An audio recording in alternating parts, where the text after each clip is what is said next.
Welcome to another episode of the Leadership Detectives, the home of uncovering clues of great leadership. Thank you for joining us again. This week we're joined by special guest Jana Bruechmann from Berlin in Germany. Actually, she was in Frankfurt when we interviewed her, but she's from Berlin. The topic today is a really interesting one. It's about the power of creating conflict in your teams to enable you to be more successful as a business. Now, that's a really strange topic, and when Jana approached us on LinkedIn and said she'd like to do this, we thought, wow, that's really interesting. So encouraging conflict to make your teams more productive, to make them work closer together, to improve your business. There's some great insight in this interview. We hope you enjoy it. Albert and I certainly got lots out of it.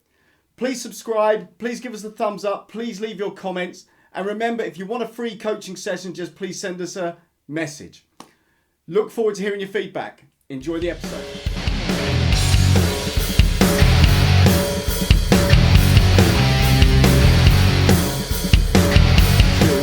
And we're live. Hey, good morning, good afternoon, good evening. Welcome everyone. Welcome back to the Leadership Detectives.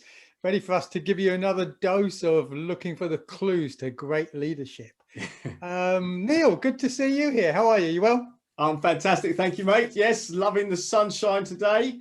And we're delighted to be joined by Jana Bruechmann from Germany. So I think probably our first German guest, probably even our first international guest, actually. I think so. So welcome, Jana. How are you today? I'm really fine. I'm glad to be with you here today. Fabulous. No, and thank you for reaching out. So Jana reached out to us through LinkedIn, through a comment on LinkedIn, and basically asked a question which posed some conversation. So the question Jana asked was about how to deal with conflict or tension in teams. Yeah. Which was a great question to ask. So actually we say let's get Jana on to a telephone call to see whether it would be a good topic for a podcast, and it certainly looked that way.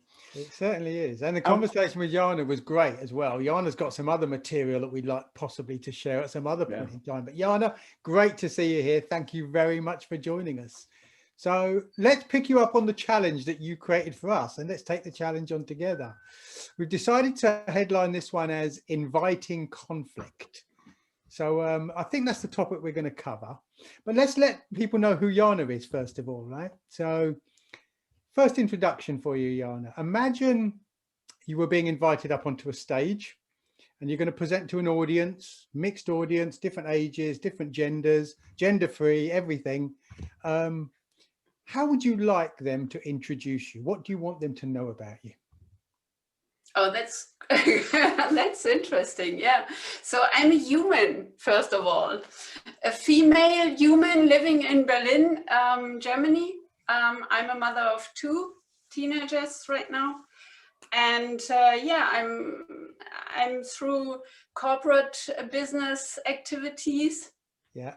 And working as a systemic coach, leadership coach, and over the last 5 years, I really stepped into this future of work thing. Yeah. Could you just tell us a little bit more about the mother of two? How old and what are they? Boys, girls? They will be 15 and 12 soon. Okay. Oh, fantastic. Fantastic. Good stuff. A good time, a good age, and ready to have sensible conversations with you-ish. They did already right beginning from birth. So. Well, fantastic. So this is Jana, guys, and it's going to be good. You said about a coach. How do you where does your coaching fit in? Pardon? You said about being a leadership coach. Yes. How does that fit in? How do you address that for your audience and for your participants? How do you coach them? Yeah, so typically it's more about leadership coaching or coaching into the direction of future of work in the agile world, for example, or new work it's called. There's several names around, which means basically they're traditional methods and techniques and leadership skills are not enough. Okay.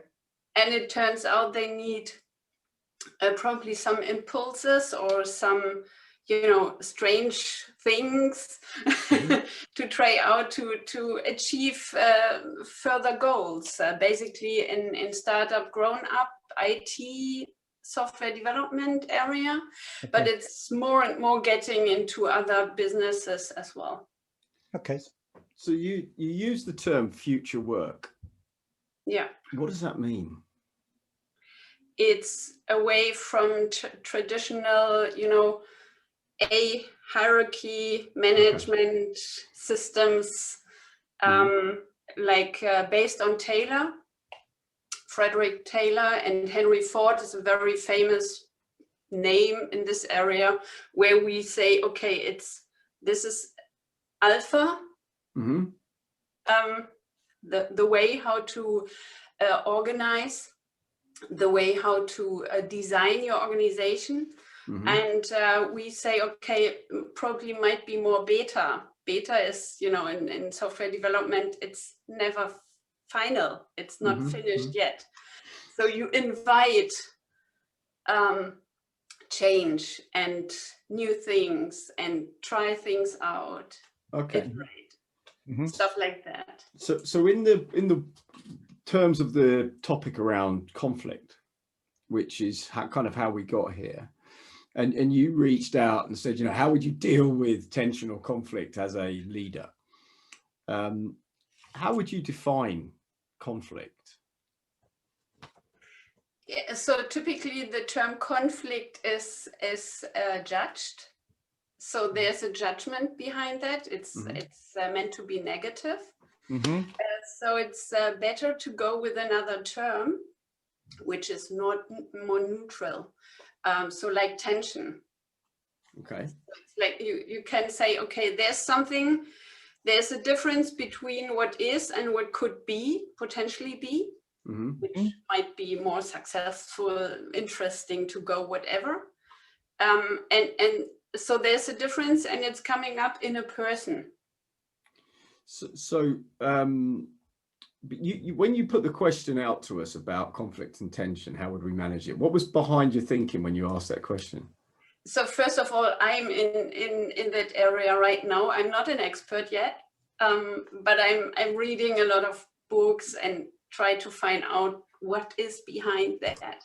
Because when we go into transitions or change or transformation activities, however you call it, it's in a lot of situations, I feel that people don't try to get into conflicts or these tensions. It's like, so the old way would be, okay, there's the goal, shut up, go. But actually it might be relevant that a person speaks up and says, no, I don't think it's the right way. I don't think we have seen everything. I think there are other options or other ways to go there, or other people, or whatever it is. Okay, so you think it's good. So what you're saying is it's good. Yeah, it's good. And there, of course, there need to be some principles or rules around that, how to handle that. So it's better to be prepared to work with tensions, right? And there need to be, a place where and how you do it. However, it's good. It's because then organizations can evolve, and this is necessary nowadays, I think, because we can't stick, or companies that does probably might not be that successful any longer. Okay. What I think you've talked about here, Jana, is an amount of theory. Have you seen it in practice? What's your experience of it in practice? Yeah, actually, I practice it in my private life and in situations which are coming up. Yeah. And it's so fruitful if you're going there, like, for example, using nonviolent communication for that. Yeah.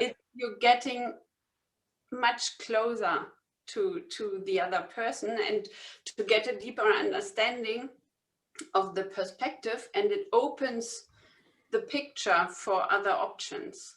Yeah. And you might decide, okay, it's not really relevant. It's one possible result out of that. But it of course, it opens the window to other things. So I'm fascinated by this idea of inviting conflict in a team. So as a leader, how do you then, so what's the strategies you would recommend you use for managing that? So there are some ideas around how to do this. So one is to have like a parking place for tensions where people can, bring it up and put it there, and there's a certain meeting handling those tensions. Okay. It's a governmental meeting, right? You work not on your job, you work on the system, you work on the organization itself then. Yeah. And then people can bring it up. And so in some frameworks, it's the person who is bringing up the tension has to bring up a proposal, how to deal with that. And then there are several possibilities. So to get a deeper understanding what is behind that, share that with other people, invite their view on whatever is going on. And then there might be a proposal which is shaped and integrating other perspectives and point of views. And then you might come to a conclusion to change things, like change a process, change a role, change a way you go, out to the client, whatever it is. It's a really interesting thought, and it turns everything on its head from the way that most leaders would operate. And I hope this doesn't come across racist. Do you think it's a German thing? Do you think it's a worldwide thing? Where do you, because for Neil, for you and me, this was quite new, right? To actually invite conflict into the conversation rather than prevent it, right? But I can see all the merits of the way that you talk about it. Yeah. Has it started its life in Germany, or what's your understanding of it? I think, so reflecting on my business history, right?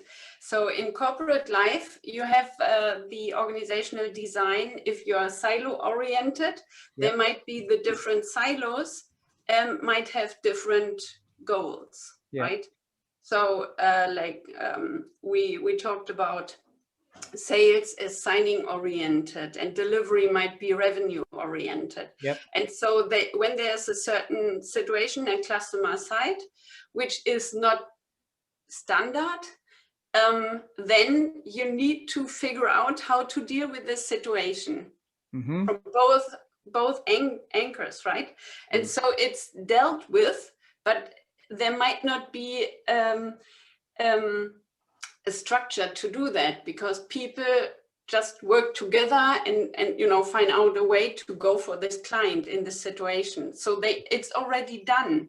This is what I mean, but it's not done necessarily in a very conscious way.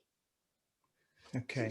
So it sounds to me like there's probably quite a lot of groundwork around the system that needs to be put in place before you can invite conflict. Because if you invite conflict without the system, you're going to create chaos. Yeah, and it's not good to have chaos, right?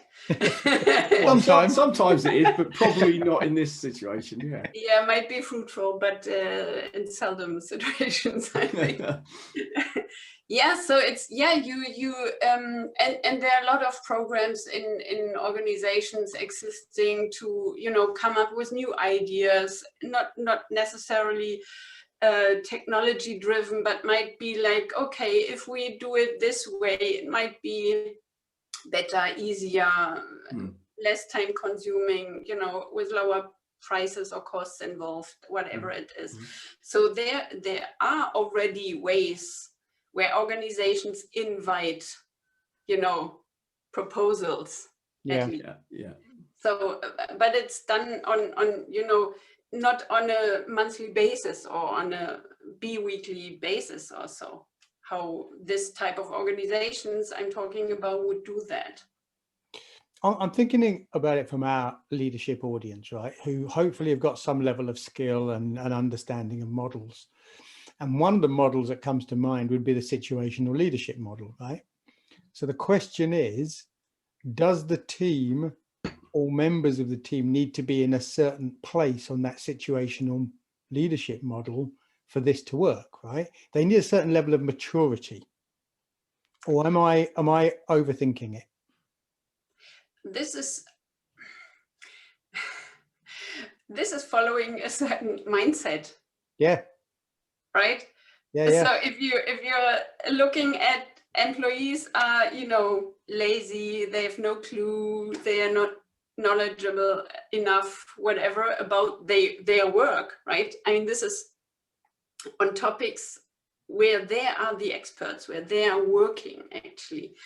And if you say, okay, I'm the boss, I know everything better than you, and you're not mature enough, or you don't have, you don't know enough. So then it's difficult to invite things like that. I don't know if you've come across the work Ray Dalio did on his system. So Ray Dalio, you're one of the largest fund managers in the world. And his method was whenever he had meetings, he invited conflict, and people had an iPad. It's quite famous. It's worth looking up on YouTube. In fact, anyone who's listening to this, have a look at the way Ray Dalio manages his meetings. So he has an iPad which, on any topic, everyone in the room can vote on. So and what direction they go in. But the more experience you've got, the more votes you get, or the more weighting your vote has. So if you're a junior just come into the company and you've just come out of university or whatever, and on this topic, it's not your area of experience, you get a lower vote than someone who's been doing the same job 30 years and might, especially when you're talking about investing people's money. So have you come across that method? No, not exactly, no. Okay, and do you think that would be a sensible way of managing conflict, is that, or helping enable it, is that you give weighting to seniority or to experience or skill levels? So you could try that. I mean, try it. If it's safe enough to try and to fail. True, yeah. And you can, afterwards reflect with people on how did that work. Probably you missed a point because someone, coming from external, having a total fresh and neutral view might have a really good idea, and it's not rated or weighted very high, and you probably missed the point. On the other hand, I like the idea of I'm not 20 years old any longer, so I like and appreciate if experiences, are also weighted in a way. However, it might be in the content of what people say. And I mean, there's a company I work with, and well, actually, in a number of situations, encouraging tension and conflict between departments creates higher levels of performance, because they want to outdo each other. Especially in sales organizations, they want to do better than their other colleagues. So is that old thinking, or is that just in some situations it's good to have conflict? I understand in the software world where you've got product developers and code writers and stuff, you might not want to create that division even, but are there some areas where some leadership where it does work and add value? So to my view, it's finite leadership you're talking about, and if you're following Simon Sinek, I love his work very much. So it's like infinite leadership, so there's enough for everyone. Okay. You don't need to fight each other to bring the other down for you to step up. Great. to have more profit, higher, status, whatever. So actually, I don't like that. It might be a male-female thing as well. So because we tend to be more embracing things, might be a gender thing as well. But actually, I don't think it's so valuable. A little bit like gamification, like, having some, I like to be better, but against myself. Yeah. This is more this, level up by yourself and your personal development rather than, on cost of others. That's interesting, actually. For all the golfers on here, that's a good example, right? Because you're playing against your handicap. You're not playing against each other, but people can't help but compare themselves to other people, right? I heard a great analogy the other day, by the way, and I'm sure this is not new to you, is that if you're a candle and you're burning and somebody lights another candle next to you, do you get any darker? So why would you have a problem with having another candle, right? The room gets brighter. Yeah, and if my purpose is, to give light, so then it's, I would invite others to, candle up. And your job was to provide light. Sorry, Neil. It might not get any darker, but your ego would be hit. That's the problem. Somebody else is now sharing, creating the light. And that's partly what you're bringing here, I think, Jana. You're bringing some different thinking that breaks the mold of some of the leadership things we may have talked about before that lots of people believe in. And it doesn't make it right or wrong. It makes it different and it makes it worth trying. But in that trying, I guess there's also some risk. What damage do you think it could do in a team for people that apply this, whether they apply it well or they don't apply it well, because it also matters about the team's capability? What damage do you think could come from it? So the first thing that comes to my mind is that people really need a certain, maturity, as you mentioned, or a certain you mean the team or the leader? The whoever is involved probably needs some support at the beginning if you start trying that out. And so sometimes it's good to really, you could follow the idea of Marshall Rosenberg with the nonviolent communication, which there are certain steps how to verbalize what you're talking about, right? It's like my observation, my feeling, my beliefs, and this is my wish. And so it's like, my camera, it's like, no, you're good. No, you're good. yeah. You're good.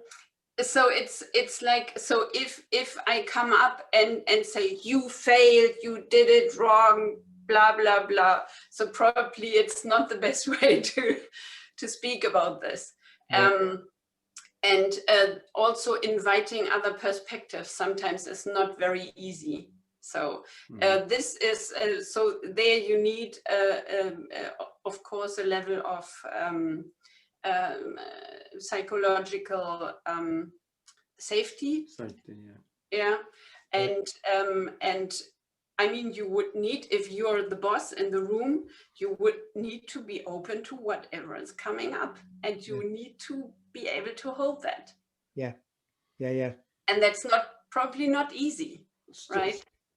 So I just want to ask some practical tips now. So we've got some good outline of the theory, but what I'd like to leave the leaders who are listening to this with, so if I want to manage conflict in an inclusive way, so I want to encourage it, I want it to enhance my business, not damage my business, enhance my team, not damage my team. So one of the tips was you said you need to have a safe space for conflict, and that's a time and a place where you agree that you're going to get together, and the person who has an issue brings a proposal, or if maybe they don't admit that there is an issue and someone has to bring a proposal to them to say, you're the issue here. So what other tips could you give people on if they get their team together and they're managing this, they're trying to make this work in a positive way, what other things could they do?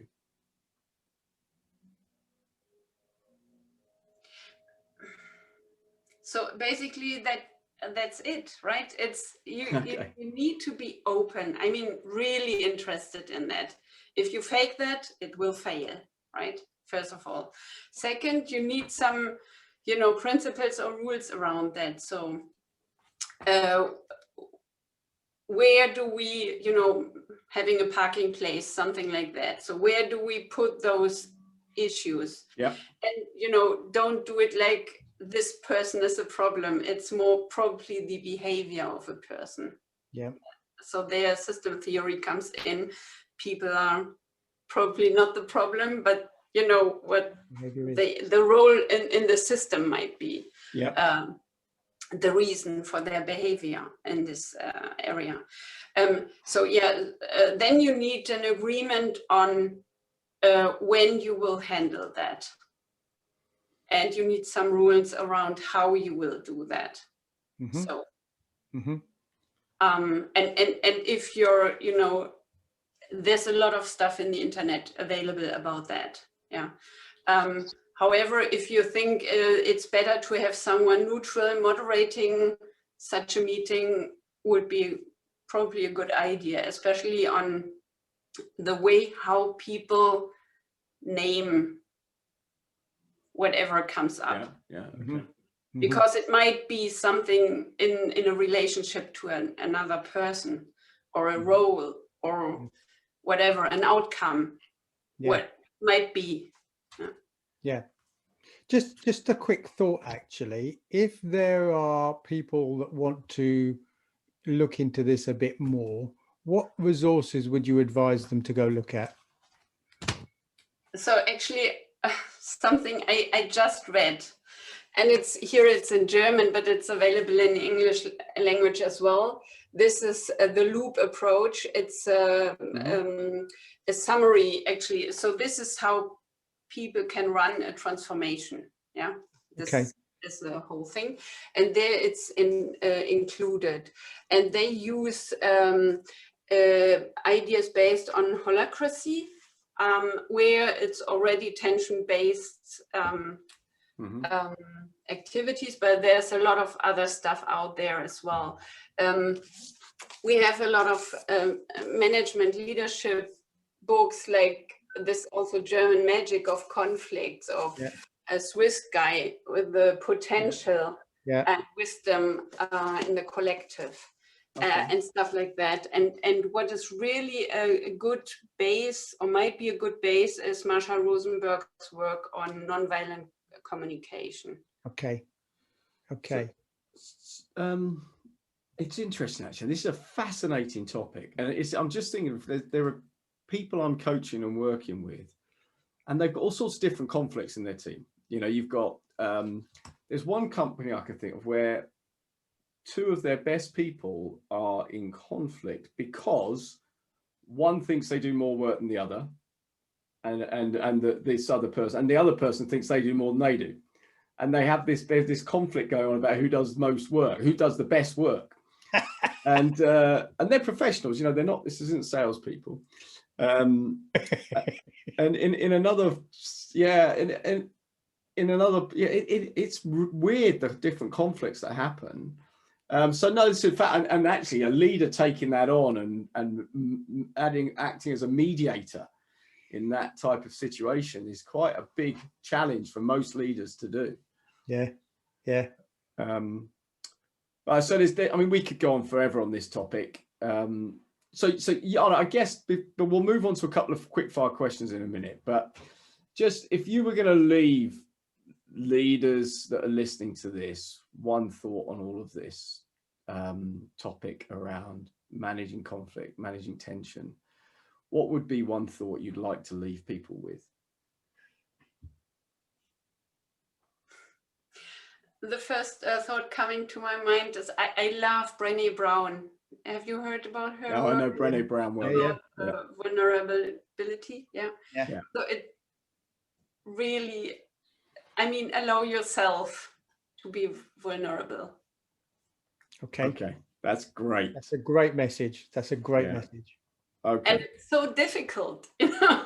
Yeah, It's so difficult, and it stays difficult. So you never get Neil said it earlier, Gianni, right? It's also to do with ego, right? You can't have a really good ego and be vulnerable. The two don't fit together that well. So it's an interesting point. Actually, it's interesting. When I look at the quick fire questions we were going to ask, we're going to ask you about favourite books. You've already done that. We're going to ask you about quotes, and you've already done that. Allow yourself to be vulnerable, which I think is a brilliant quote. That's the, and we've also asked you what would be one message you'd leave as well. So I don't know, Albert, what do you think? Should we miss out the quick fire questions? Yeah, I think we've covered it. I think you've really done justice to the session actually here, Jana, right? But I think you've left people with as many questions as you have as answers, which is a great place to be, by the way. So that's really useful. And I think we'd like to have you back for things that we talked of in the prep a week ago, right? You've opened our thinking to some other areas that we think would be really good for our audience, and we'd love to be able to invite you back for that. Yeah, especially the word holocracy came up. You mentioned it in the discussion there. Now, I didn't know what that word meant when we first met. So I'm going to leave that pending for people to look up and see what it means. Absolutely. And we'll have an episode on holocracy, I think. Absolutely. Go look at it yourself, guys. Jana's got a view on it and probably a much better view than Neil and I have got. But go and look at it yourself, see what you think, and get ready to come back for that episode. We may even want to consider doing that one in a webinar where we could have some Q&A as well. Yeah, good idea. And Jana, if people wanted to get a hold of you, find out more, you got a website they can go to? Yeah, it's in German, janabruechmann.de. Okay. But you can just send me an email also in English, of course. Yeah. mail@janabruechmann.de. Okay. I'll make sure that goes in the show notes of the episode. Yeah. So I'll just say thank you. Thank you, Jana, for joining us. Thanks for that insight into a completely different area and different approach than we would normally look at. And it's great. That's what we want to do is uncover the clues of great leadership. And this is another clue on that path. So thank you ever so much for joining. Absolutely. So guys, to our audience, thank you very much for tuning in and listening. Please leave us your comments. Please leave us your feedback. Let's have some more subscriptions as well. So thank you for that. And then I'd like to say thank you as well, Jana. Fantastic session. Really good to spend that time with you. 30 minutes has disappeared, but it's certainly got the brain cells going. So thank you very much for joining us, and we hope we see you again. I'm very welcome, and I'm open for anything you're coming up with. It's really fun talking with you. Fantastic. Great stuff. Thank you. Thanks, Jana. Take care. Best, guys. Take care. Bye-bye. Bye. Bye.